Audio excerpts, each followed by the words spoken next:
Tema 8 Bumiku. Subtema 3 Bumi, Matahari, dan Bulan.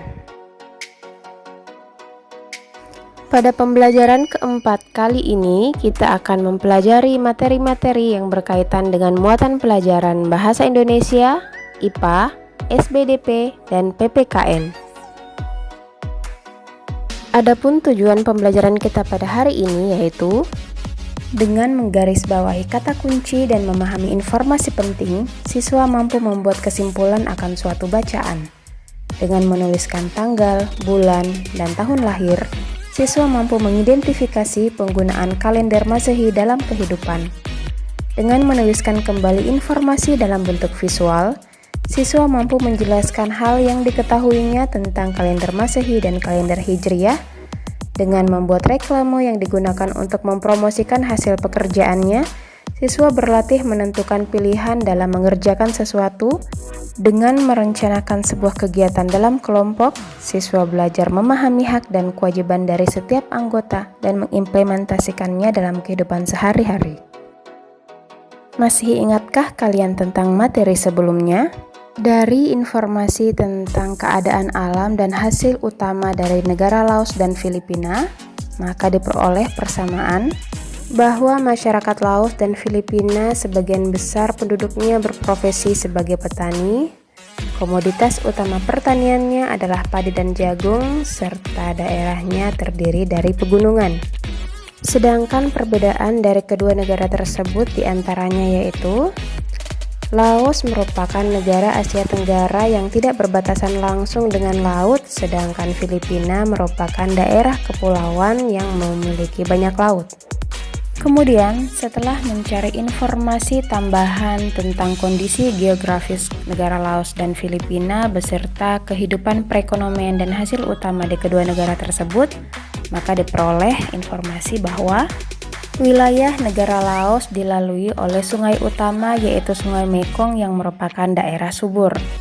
Laos merupakan negara agraris karena sebagian besar kegiatan ekonomi penduduknya adalah sektor pertanian yang banyak diusahakan di sekitar Sungai Mekong. Selain pertanian, kegiatan ekonomi penduduk Laos adalah perkebunan, peternakan, dan pertambangan. Sedangkan negara Filipina merupakan negara kepulauan yang sekitar 45% wilayah daratnya dimanfaatkan sebagai lahan pertanian. Filipina adalah negara agraris karena sebagian besar kegiatan ekonomi penduduknya adalah di bidang pertanian. Di Filipina terdapat pusat penelitian pada internasional. Kegiatan penduduk lain adalah di bidang perdagangan internasional dan pertambangan. Hak asasi adalah hak-hak dasar yang dimiliki setiap pribadi manusia sebagai anugerah Tuhan yang dibawa sejak lahir. Hak asasi yang dimiliki oleh setiap manusia tanpa membedakan jenis kelamin, usia, agama, dan status sosial. Berikut beberapa hak asasi manusia sebagai warga negara. 1. Hak atas pekerjaan dan penghidupan yang layak. 2. Hak untuk hidup dan mempertahankan kehidupan. 3. Hak untuk membentuk keluarga dan melanjutkan keturunan melalui perkawinan yang sah. 4. Hak atas kelangsungan hidup. 5. Hak untuk mengembangkan diri dan melalui pemenuhan kebutuhan dasarnya. 6. Hak untuk memajukan dirinya dalam memperjuangkan haknya secara kolektif untuk membangun masyarakat, bangsa, dan negaranya. 7. Hak atas pengakuan, jaminan perlindungan, dan kepastian hukum yang adil, serta hak untuk mempunyai hak milik pribadi, misalnya hak untuk hidup, hak untuk tidak disiksa, hak kemerdekaan berpikir, hak beragama, dan hak untuk tidak diperbudak. Kemudian hasil analisis tentang mata pencaharian diantaranya yaitu 1. Mata pencaharian petani, interaksi dengan lingkungan alam, contohnya bercocok tanam, dan aksi yang dapat dilakukan untuk menjaga kelestarian lingkungan hidup dengan menggunakan pupuk kompos. Jenis mata pencaharian nelayan, berinteraksi dengan lingkungan alam dengan cara menangkap ikan, dan aksi yang dapat dilakukan untuk menjaga kelestarian lingkungan hidup. Selanjutnya, jenis mata pencaharian pekebun, berinteraksi dengan lingkungan alam dengan cara membuka lahan perkebunan, dan aksi yang dapat dilakukan untuk menjaga lingkungan hidup adalah dengan tidak membakar hutan. Jenis pencaharian sebagai jasa transportasi, berinteraksi dengan lingkungan alam dengan cara berkendara di jalan raya, dan aksi yang dapat dilakukan untuk menjaga kelestarian lingkungan hidup dengan cara menggunakan kendaraan ramah lingkungan. Serta mata pencaharian peternak, berinteraksi dengan lingkungan alam dengan cara beternak kambing misalnya, aksi yang dapat dilakukan untuk menjaga kelestarian lingkungan hidup dengan cara mengelola kotoran kambing menjadi pupuk kompos. Itulah ulasan singkat tentang materi sebelumnya. Semoga dengan penjelasan tersebut kalian dapat lebih memahami materi yang telah dipelajari. Sekarang kita lanjutkan untuk mempelajari materi berikutnya. Tetap semangat! Pernahkah kamu mendengar tentang Tahun Baru Hijriyah? Apa bedanya dengan Tahun Baru yang terjadi setiap tanggal 1 Januari? Ayo, kita cari informasi mengenai kedua peristiwa tersebut. Kalender Masehi dan kalender Hijriyah. Perputaran bumi mengelilingi matahari atau revolusi bumi, dan perputaran bulan mengelilingi bumi atau revolusi bulan digunakan untuk menentukan tahun Masehi dan tahun Hijriyah. Sistem penanggalan Masehi ditentukan berdasarkan kala revolusi bumi, sedangkan sistem penanggalan Hijriyah ditentukan berdasarkan kala revolusi bulan. 1. Tahun Masehi. Tahun Masehi juga disebut sebagai tahun Syamsiah atau tahun matahari. Tahun Masehi ditentukan berdasarkan kala revolusi bumi atau waktu yang diperlukan bumi untuk sekali mengelilingi matahari. Kala revolusi bumi adalah 365 1/4 hari. 1 tahun Masehi dibagi menjadi 12 bulan dengan pembagian jumlah hari sebagai berikut. Januari sebanyak 31 hari, Februari sebanyak 28 atau 29 hari, Maret sebanyak 31 hari, April sebanyak 30 hari, Mei sebanyak 31 hari, Juni sebanyak 30 hari, Juli sebanyak 31 hari, Agustus sebanyak 31 hari, September sebanyak 30 hari, Oktober sebanyak 31 hari, November sebanyak 30 hari, dan bulan Desember sebanyak 31 hari. Tahun Masehi pertama kali ditetapkan oleh Julius Caesar pada masa Romawi kuno, pada tahun 47. Julius Caesar menetapkan jumlah hari dalam satu tahun yaitu 365 hari. Berdasarkan kala revolusi bumi, satu tahun sama dengan 365 1/4 hari. Sisa 1/4 hari dari setiap tahun dikumpulkan sehingga setelah 4 tahun akan terkumpul menjadi satu hari. Jadi, setiap 4 tahun sekali, jumlah hari dalam satu tahun sebanyak 366 hari atau disebut dengan tahun Kabisat. Tahun Kabisat adalah tahun yang bilangannya habis dibagi 4. Misalnya, tahun 2000, tahun 2004, dan tahun 2008. Berdasarkan perhitungan yang teliti, kala revolusi bumi adalah selama 365 hari, 5 jam, 48 menit. 2. Tahun Hijriyah. Tahun Hijriyah juga disebut sebagai tahun Komariah atau tahun bulan. Tahun Hijriyah ditentukan berdasarkan kala revolusi bulan atau lamanya waktu yang diperlukan bulan untuk sekali mengelilingi bumi. Kala revolusi bulan adalah 29 1/2 hari, sehingga jumlah hari dalam satu tahun sama dengan 29,5 hari kali 12 sama dengan 354 hari. Satu tahun Hijriyah dibagi menjadi 12 bulan dengan pembagian jumlah hari sebagai berikut. Bulan Muharram sebanyak 29 hari, bulan Safar sebanyak 30 hari, bulan Rabiul Awal sebanyak 29 hari, bulan Rabiul Akhir sebanyak 30 hari, bulan Jumadil Awal sebanyak 29 hari, jumlah Jumadil Akhir sebanyak 30 hari, bulan Rajab sebanyak 29 hari, bulan Sya'ban sebanyak 30 hari, bulan Ramadan sebanyak 30 hari, bulan Syawal sebanyak 30 hari, bulan Zulkaidah sebanyak 29 hari, dan bulan Zulhijjah sebanyak 29 atau 30 hari. Kalender Hijriyah juga mengenal tahun Kabisat.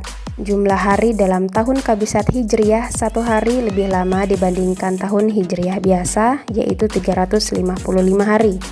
Pada tahun Kabisat Hijriyah, Jumlah hari dalam bulan Zulhijjah adalah 30 hari.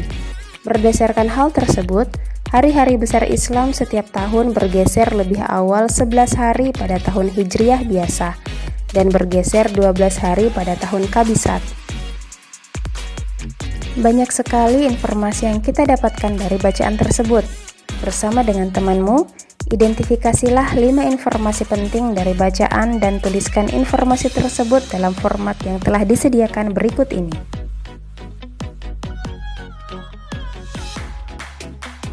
Kemudian, dengan menggunakan informasi penting yang telah kamu temukan sebelumnya, buatlah ringkasan bacaan dengan menggunakan kalimatmu sendiri. Rangkailah informasi penting tersebut, kemudian tambahkan dengan kata-kata penghubung yang sesuai sehingga menjadi sebuah paragraf yang padu. Ayo berkreasi. Perhatikanlah gambar kalender Masehi dan kalender Hijriah berikut ini.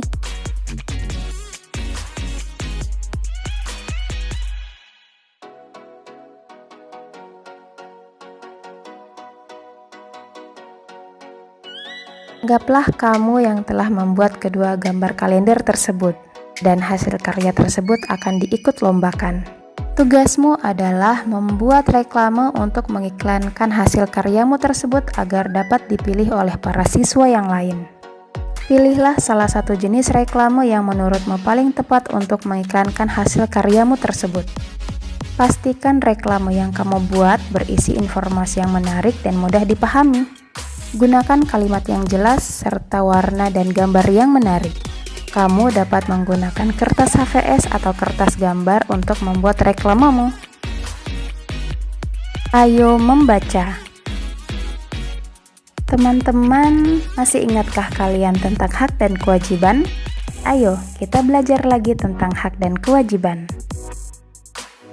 Siti, besok tolong bantu ibu menyiapkan bubur kacang hijau untuk kegiatan posyandu ya nak? Iya bu. Boleh tidak Siti mengajak teman-teman untuk membantu kegiatan di posyandu? Boleh Siti. Ibu akan senang sekali kalau kalian ikut berperan serta membantu kegiatan posyandu. Wah, pasti akan ramai sekali ya besok. Anak-anak dan ibu-ibu pasti akan memenuhi posyandu untuk mendapatkan pelayanan kesehatan. Betul ayah, ibu bersyukur karena warga masyarakat bekerja bahu-membahu untuk memastikan bahwa anak-anak mendapatkan haknya untuk hidup sehat. Wah, pembicaraan ini mengingatkanku akan tugas sekolah. Aku harus mengamati infografis tentang hak anak Indonesia. Ayo mengamati. Amatilah informasi tentang hak anak berikut ini. Perhatikan informasi tentang hak anak yang masih sering diabaikan. Sajikan kembali informasi tersebut dalam bentuk poster dan lengkapi dengan gambar visual yang relevan. Inilah gambar infografis yang selanjutnya akan kalian ubah menjadi sebuah. Agar kalian dapat memahaminya, maka akan ibu baca setiap kalimat yang terdapat dalam infografis ini. Disimak dengan baik ya. Penuhi hak dan kebutuhan anak. Prinsip dasar hak anak. Non-diskriminasi. Kepentingan yang terbaik untuk anak. Hak untuk hidup, hak kelangsungan hidup, dan hak untuk perkembangan, serta penghargaan terhadap pendapat anak. Anak adalah bagian dari masa kini dan pemilik masa depan yang akan melanjutkan keberlangsungan pembangunan bangsa. Oleh karena itu, hak-haknya harus dilindungi agar tetap terpenuhi dalam masa tumbuh kembangnya.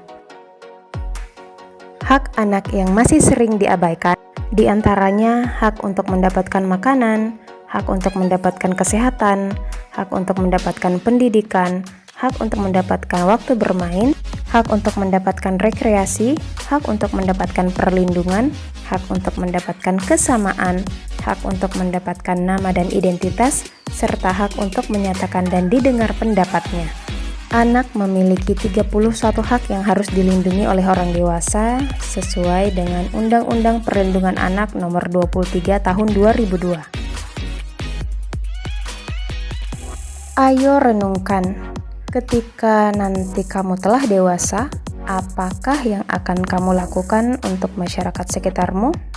Mengapa kamu memilih hal tersebut? Berikut rangkuman kegiatan belajar kita pada hari ini. Memahami tentang tahun Masehi dan tahun Hijriah, menemukan 5 informasi penting dari bacaan tentang tahun Masehi dan tahun Hijriah, serta membuat sebuah rangkuman tentang bacaan tersebut. Mengamati gambar kalender Masehi dan kalender Hijriah, membuat reklame tentang hasil karyamu berupa kalender tersebut, membaca percakapan antara ibu, Siti, dan ayah, mengamati infografis yang berjudul Penuhi Hak dan Kebutuhan Anak, kemudian membuat sebuah poster berdasarkan infografis tersebut dengan informasi yang sesuai. Sekian penjelasan materi pada hari ini, semoga kalian dapat memahaminya dan dapat mengerjakan tugas-tugasnya dengan benar. Terima kasih. Assalamualaikum warahmatullahi wabarakatuh.